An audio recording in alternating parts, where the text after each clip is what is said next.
ماں جیسا کوئی نہیں۔ ایک ماں کا واقعہ۔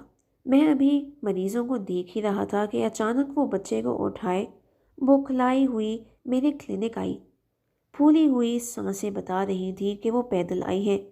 بچے کو بیڈ پر لٹا کر میری طرف تیزی سے مڑی۔ اس کے بچے کہنے سے پہلے جلدی سے اٹھا کر بچے کا معائنہ کرنے لگا۔ گلے میں انفیکشن کی وجہ سے اسے تیز بخار تھا۔ بخار کی وجہ سے بچے پر غنون کی طاری تھی۔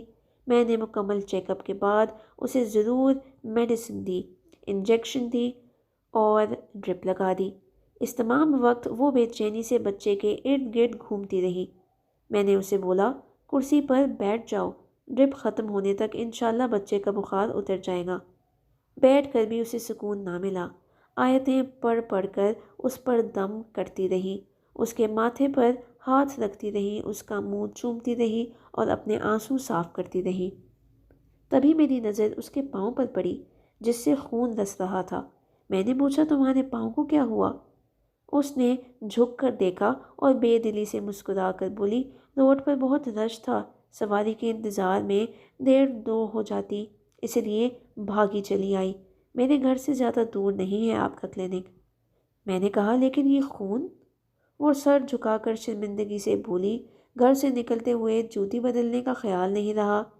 گلی کے کونے پر موچی بیٹھا ہے نا، اس کی کوئی کیل اس پلاسٹک کے جوتے میں آ گئی ہوگی۔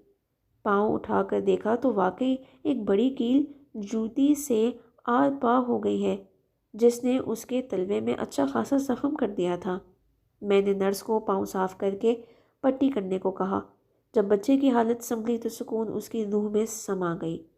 بچے کو اٹھا کر جانے لگی تو میں نے کہا، تمہارے پاؤں میں اتنا گہرا زخم ہے، درد نہیں ہو رہا کیا؟